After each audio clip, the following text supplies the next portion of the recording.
Bien, chicos, ya hemos visto las principales teorías del origen de la vida. Una vez que ya hemos comprendido cuáles son estas teorías, vamos a adentrarnos en la teoría de la evolución. Yo creo que muchos han oído, o al menos tienen alguna idea de qué trata la teoría de la evolución. Primero que todo, quiero desmitificar lo que siempre se dice, que el humano proviene del mono. Eso es falso. El humano no proviene del mono. ¿Ok? El mono es una especie alterna. Compartimos ADN, cromosomas con el mono. Formamos parte de una misma familia, de los primates. Pero nosotros no venimos del mono. Nosotros evolucionamos en cadenas distintas. ¿Ya? Así que esa teoría no es cierto. Si se escucha a una persona decir el hombre evolucionó del mono, o el argumento ¿qué acaso tú crees que el hombre evolucionó del mono? Eso no es teoría de la evolución, y eso me da a entender que la persona en realidad no conoce la teoría de la evolución. Así que vamos a hablar de la teoría de la evolución. Vamos a hablar de las primeras ideas evolucionistas. Tenemos a Lamarck, ¿ya? La famosa ley del uso y el desuso. Los seres vivos pueden sufrir cambios, decía Lamarck, en su cuerpo, según si usan o no usan las partes de este. Los órganos que se usan se desarrollan, mientras los que no se usan se atrofian. Entonces, Lamarck, ¿cierto?, estableció primero la ley del uso y el desuso y la ley de la herencia de los caracteres adquiridos. Si un ser vivo sufre alguno de los cambios descritos anteriormente, sus descendientes los heredan. Entonces, Lamarck, esta fue la primera idea evolucionista, dijo, si una jirafa, imagínense una jirafa primitiva, tiene el cuello corto, empieza a levantarse y a estirar su cuello para alcanzar las hojas más largas, entonces va a hacer uso de su cuello y desuso de su cuello al tal punto que va a estirar su cuello un poquito, unos centímetros, y va a heredar, ¿cierto?, ese cambio fisiológico a su descendencia. Entonces, claro, uno se preguntará, bueno, ¿y qué pasa con los fisicoculturistas?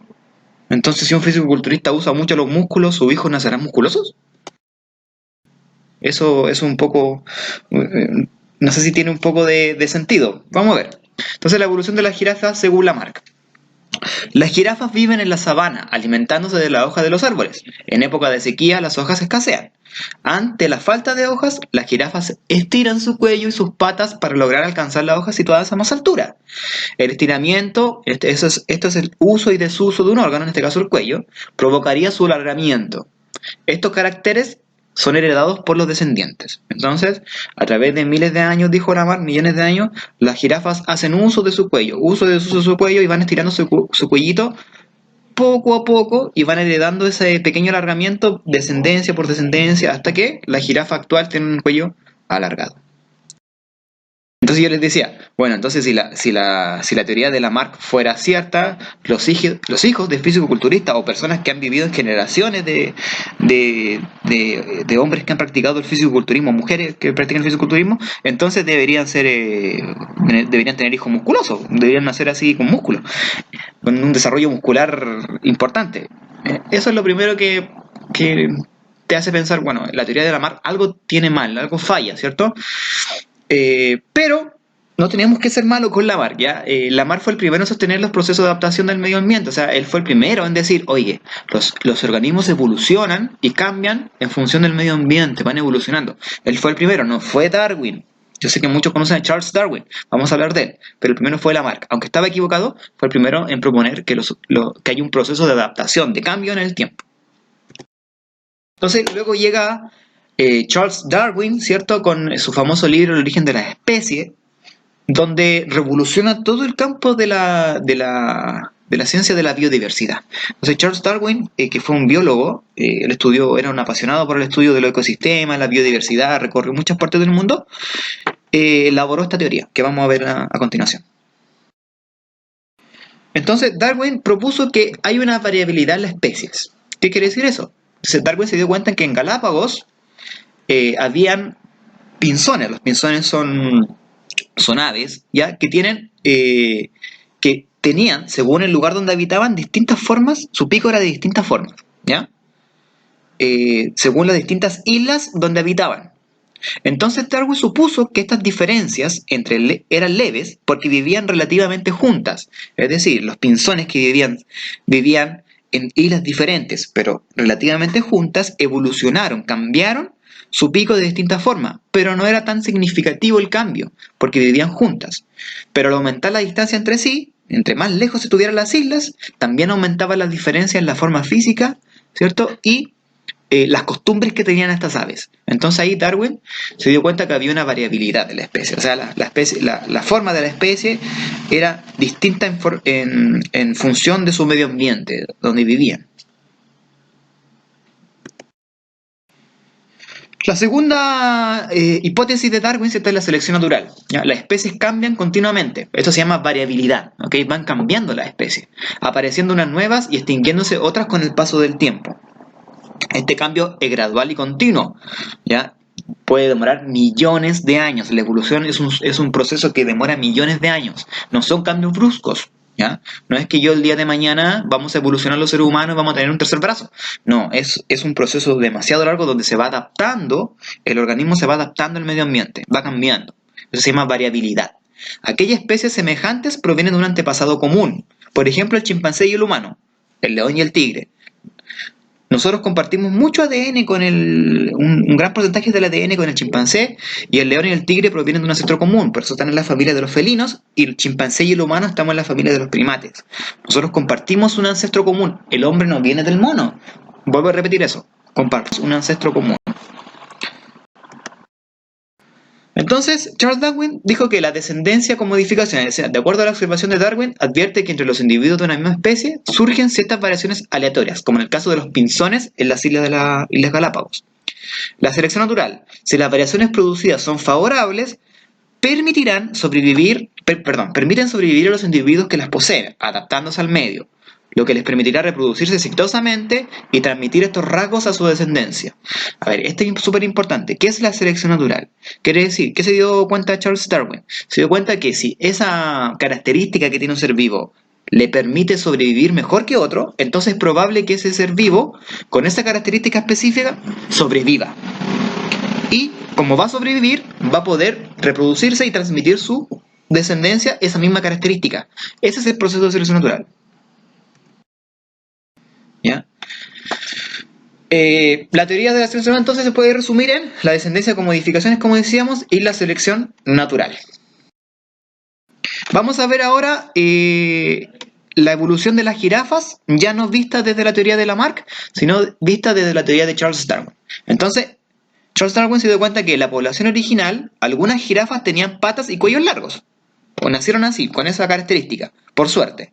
Entonces, en épocas desfavorables, es decir, en épocas donde había sequía, solamente estas jirafas que nacieron con el cuello larguito eran las que podían llegar a las hojas más altas.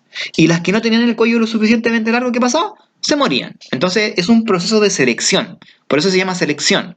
El medio ambiente, en este caso la naturaleza, selecciona, aunque suene cruel, selecciona aquellas especies que tienen esas características que le permiten adaptarse mejor, sobrevivir.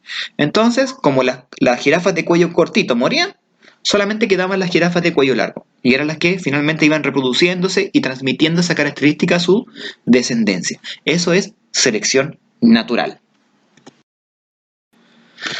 Evidencias de la evolución hay por montón, pese a lo que se pueda decir, que la teoría de la evolución es solamente una teoría, que no tiene evidencia, que no está demostrado. Sí existe mucha evidencia. Vamos a hablar primero de la evidencia de evolución. Por ejemplo, podemos nombrar la evidencia embriológica, ¿ya? ¿Qué es la evidencia embriológica? La evidencia embriológica, si uno se empieza a mirar, por ejemplo, el feto, ¿ya? El embrión de un pez, un reptil, un ave y un humano, se van a dar cuenta que en esos estadios de desarrollo son sumamente parecidos. Si ustedes se fijan en la imagen, la diferencia entre un embrión entre un ave y un humano es casi imperceptible. Ambos tienen columna vertebral o lo que parece ser una espina dorsal. Ambos tienen hendiduras branquiales, lo que parece ser un organismo para respirar primitivo. Ambos tienen una especie de colita, ¿ya? Entonces, eso nos da a entender de que de alguna forma todas las especies tuvimos un ancestro común. Por eso nuestros embriones se parecen tanto en ese estadio. Claro, después cuando avanza el proceso embrionario nos diferenciamos, pero al inicio somos muy parecidos. Esa es la primera evidencia. Luego tenemos los caracteres homólogos. ¿Cuáles son los caracteres homólogos? Son caracteres similares, pero que no comparten la misma función. Por ejemplo, la constitución del esqueleto de la extremidad de un murciélago, un gato, como sale en la imagen ahí, luego una ballena y un murciélago, una ballena y el humano. Si ustedes se fijan, son asombrosamente parecidos, similares, aunque estén diseñados para hacer funciones distintas. Por ejemplo, el ala del murciélago está diseñada para que el murciélago pueda volar.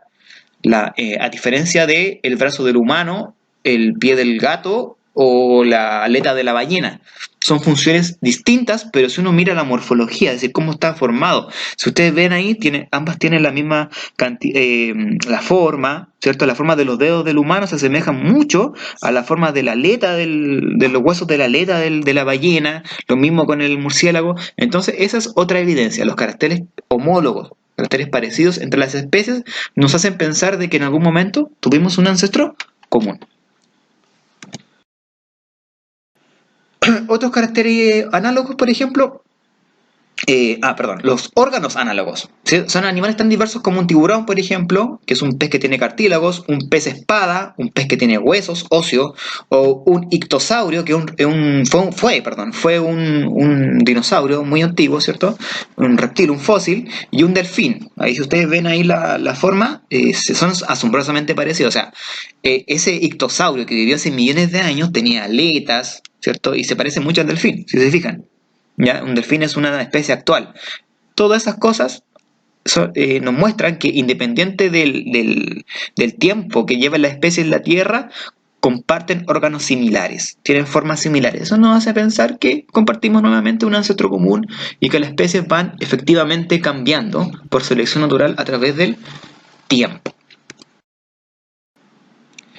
En el caso del hombre, ¿cierto? Tenemos un ancestro común. Ese ancestro común es compartido con toda la familia de primates, los primatae. Ahí están todo lo que son los gorilas, los chimpancés, los orangutanes. En algún punto que desconocemos, se cree que fue hace más o menos 4.000 millones de años atrás, o ya más o menos, es la estimación, 4 millones de años atrás, se pensó que este ancestro común evolucionó a una forma bípeda. El bipedismo es el término que se utiliza para designar a todas las especies que son capaces de caminar en sus dos patas, ¿ya? El humano hoy en día es el único bípedo de la Tierra, ¿ya? Pero hace muchos millones de años existieron más bípedos. Éramos más especies bípedas, homínidos, ¿ya? Y los homínidos son especies que evolucionaron de este ancestro común, que era muy parecido como ese ancestro común era muy parecido al primate actual. Evolucionaron para caminar en dos pies, para cazar, ¿ya? Para comunicarse. Todas esas características formaron la familia de los homínidos. Y nosotros somos parte de un homínido, somos una especie, que es el Homo sapiens.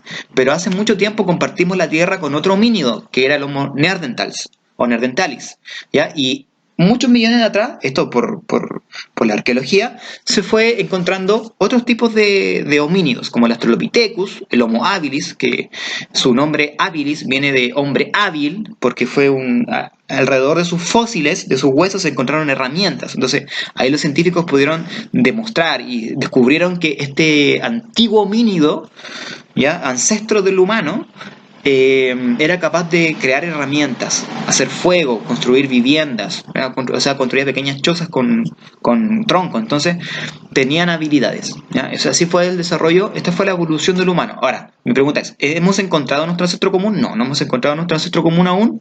Es muy difícil porque tienen que pensar que los fósiles llevan millones de años en la Tierra, pero se cree que dentro de poco lo lograremos.